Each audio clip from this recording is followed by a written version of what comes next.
منع کیا تھا کہ پیروں فقیروں اور عاملوں کے چکر میں نہ پڑے۔ رب سائیں کی مرضی کے خلاف قدم اٹھانے والوں کو نقصان ہی پہنچتا ہے۔ اس نے میری بات نہ مانی۔ اس کے بعد مائی نے آنکھیں بند کر لی اور بالکل گم سم ہو گئی۔ مینا کو کسی نے مشورہ دیا تھا کہ وہ پیر بابا اور پیر سائیں سے جا کر اپنا روحانی علاج کروائے، انشاءاللہ اس کے گھر اولاد ضرور ہوگی۔ اگلے روز تفتیشی پولیس نے پیر بابا اور پیر سائیں کا پتہ چلا لیا۔ پیر بابا کا نام عامر چشتی اور پیر سائیں کا نام تاج محمد تھا۔ پیر بابا اور پیر سائیں ان کی عرفیت تھی۔ پھر انہیں اس بات کا بھی پتہ چل گیا کہ یہ دونوں شہر میں موجود متعدد جعلی پیروں فقیروں کی ہی صف میں شامل ہیں اور سیدھے سادے اور کمزور عقیدے کے لوگوں کو بے وقوف بنا کر ان کو لوٹتے ہیں۔ پہلے تفتیشی عملے نے یہ فیصلہ کیا کہ دونوں کے آستانوں پر اچانک چھاپا مار کر ان کو گرفتار کیا جائے، مگر پھر انہوں نے یہ ارادہ بدل دیا اور فیصلہ کیا کہ پہلے اچھی طرح اس بات کی تصدیق کر لی جائے کہ مینا اور اس کا شوہر جان محمد ان کے پاس اپنا علاج کروانے کو آئے بھی تھے یا نہیں، پھر اس کے بعد کارروائی کی جائے گی۔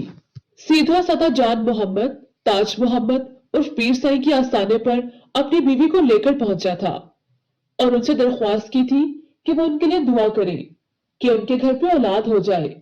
جعلی پیر نے جب اندازہ لگا لیا یہ دونوں بے حد سادہ لوگ ہیں اور اس کے چکر میں آسانی سے آ جائیں گے، تو اس نے خوب اچھی طرح فائدہ اٹھانے کی ٹھان لی۔ جعلی پیر نے جب یہ اندازہ لگا لیا کہ یہ دونوں بے حد سادہ لوگ ہیں اور اس کے چکر میں آسانی سے آ جائیں گے، تو اس نے خوب اچھی طرح ان سے فائدہ اٹھانے کی ٹھان لی۔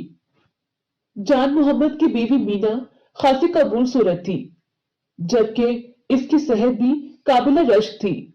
پیر سائیں نے خوب اچھی طرح ان کو اپنی باتوں کے جال میں پھنسا لیا اور اس بات کا یقین دلوا دیا کہ تم لوگ بالکل صحیح جگہ پر آئے ہو، تمہاری اولاد کی خواہش ضرور پوری ہو جائے گی، مگر اس کے لیے ہم جو بھی تم سے کہیں گے اس پہ تمہیں سختی سے عمل کرنا ہوگا۔ ہم آپ کے حکم کے مطابق ہی کریں گے، جو آپ کہیں گے وہی ہوگا۔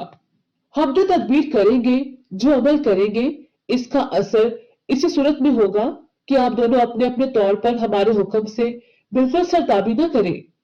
نہیں کریں گے پیر سائیں؟ تو سنو، پیر سائیں نے جان محمد کو مخاطب کر کے کہا، سب سے پہلے تو تمہیں اپنی بیوی کو طلاق دینا ہوگی۔ جی، یہ آپ کیا کہہ رہی ہیں؟ دیکھا، تمہارا پہلا قدم ہی ڈگمگا گیا، تم آگے ثابت قدم کیسے رہو گے؟ ارے بھائی، یہ طلاق عارضی ہوگی، جس کے بعد ہم تمہاری بیوی کا نکاح پیر بابا یعنی حضرت عامر چشتی سے کر دیں گے۔ ان کے نکاح میں جانے کے بعد وہ مینا پر روحانی عمل کریں گے اور جب ان کا عمل پورا ہو جائے گا تو وہ اس کو طلاق دے دیں گے اور تم دوبارہ مینا سے شادی کر لو گے۔ اس کے بعد انشاءاللہ تمہاری اولاد کی خواہش پوری ہو جائے گی، تم لوگ ماں باپ بن جاؤ گے۔ سیدھا سادھا اور بھولا بھالا جان محمد پیر سائیں کے بہکاوے میں آ گیا اور ماں بننے کی خواہش میں دیوانی مینا نے بھی پیر سائیں کے علاج سے انکار نہ کیا۔ جان محمد نے مینا کو طلاق دے دی اور پیر سائیں نے عامر چشتی اور پیر بابا سے اس کا نکاح پڑھوا دیا۔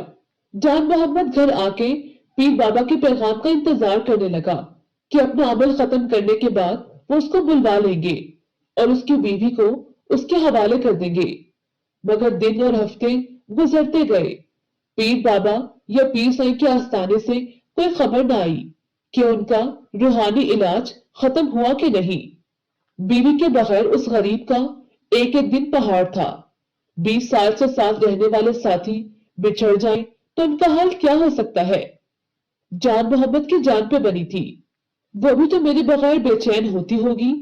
وہ سوچتا رہتا، وہ ان سے کہتی ہوگی کہ اپنا عمل جلدی ختم کرو، پھر وہ لوگ اس کی بات کیوں نہیں سنتے؟ پھر جب اس کی بے قراری حد سے بڑھ گئی تو عامر چشتی کے آستانے پر پہنچ گیا اور ان سے کہا کہ پیر بابا 2 ماہ گزر گئے، کیا اب تک آپ کا عمل پورا نہیں ہوا؟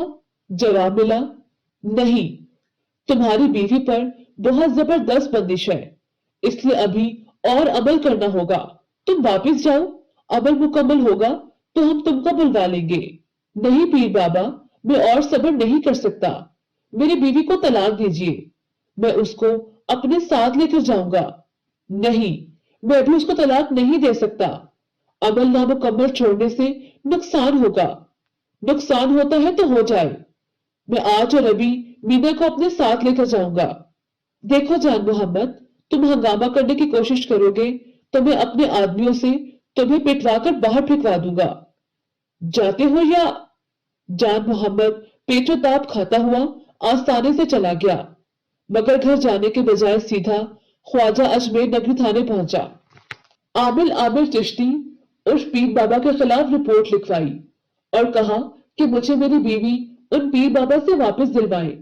تھانے دار نے پہلے تو خوب ڈانٹا کہ تم لوگ پہلے خود ہی نکلی اور جعلی پیر فقیروں کے پاس جاتے ہو، ان کے چنگل میں پھنستے ہو، اور جب ہوش میں آتے ہو تو بلبلاتے ہوئے ہمارے پاس آ جاتے ہو۔ جاہل آدمی، اولاد کے لیے ڈاکٹر یا حکیم سے علاج کروانا چاہیے، اور تم چلے گئے ان بہروپیوں کے پاس، انہیں تو وہی کرنا چاہیے تھا جو انہوں نے کیا۔ صاحب جی، اب آپ بھی تو کچھ کیجیے، جان محمد نے بہت عاجزی کے ساتھ کہا۔ پولیس نے یہ کیس علاقہ ناظم کے سپورٹ کر دیا۔ علاقہ ناظم نے عامر چشتی کو بلوا کر خوب ڈانٹا اور کہا کہ تم لوگ ایسی حرکتیں کیوں کرتے ہو؟ اس کی بیوی کو اس کے حوالے کرو۔ جناب عالی، فی الحال تو وہ میری بیوی ہے، میں نے اس کے سامنے اس کی مرضی سے باضابطہ نکاح کیا ہے، میں اس کا شرعی شوہر ہوں، میں نے کوئی غلط کام نہیں کیا کہ مجھے برا بھلا کہا جائے۔ میں کسی کے کہنے پر کیوں اپنی اچھی بھلی بیوی کو طلاق دوں؟ میں کسی کے کہنے پر کیوں اپنی اچھی بھلی بیوی کو طلاق دوں؟ عامر چشتی کی بات بھی غلط نہ تھی، علاقہ ناظم بھی سوچ میں پڑ گیا۔ بہرحال اس نے بہت کچھ سمجھایا بجھایا کہ چلو جو ہونا تھا ہو گیا، تم 2 مہینے سے زیادہ عرصے تک اس پہ اپنا حق جتا چکے ہو، اب اس کو طلاق دے کر اس کے پہلے شوہر کے حوالے کر دو۔ مگر عامر چشتی کسی طرح اس فیصلے پر رضامند نہیں ہوتا تھا۔ تم نے تو مجھ سے کہا تھا، جان محمد نے جھلا کر کہا، لیکن تم نے میری بات کم مانی کہ میں تمہاری بات مانوں۔ علاقہ ناظم نے جان محمد کو خاموش کروا دیا اور پھر عامر چشتی سے کہا، یہ نکاح تم نے دھوکے سے کیا ہے، اس بات پر تمہیں سزا ہو سکتی ہے۔ ٹھیک ہے، اگر آپ کچھ کر سکتے ہیں تو کر لیں، یہ نکاح قانونی ہے اور اس لیے مجھ سے کوئی بھی زبردستی طلاق نہیں دلوا سکتا۔ بہرحال علاقہ ناظم کے بہت سمجھانے بجھانے پر عامر چشتی اس بات پر رضامند ہو گیا کہ اگر جان محمد اس کو 20 لاکھ روپے دے دے تو وہ مینا کو طلاق دے دے گا۔ غریب جان محمد نے اپنا گھر بیچ کر 20 لاکھ کا بندوبست کیا اور عامر چشتی اور پیر بابا نے رقم لے کر مینا کو طلاق دے دی۔ اس کے بعد جان محمد اور مینا کہاں گئے کہاں رہے کسی کو کچھ خبر نہیں۔ البتہ کچھ عرصے کے بعد ان بد نصیبوں کی لاشیں منگو پیر کے قریب چلغزئی کے مزار کے قریب ایک اندھے کنویں سے برآمد ہوئی، جن کے بارے میں ڈاکٹر رپورٹ سے معلوم ہوا کہ ان کی موت 2 ماہ پہلے ہوئی تھی۔ پولیس کے تفتیشی عملے نے ان تمام واقعات کی تصدیق کے بعد جعلی پیروں عامر چشتی عرف پیر بابا اور تاج محمد عرف پیر سائی کو گرفتار کر لیا ہے اور ان دونوں کے خلاف تفتیش جاری ہے۔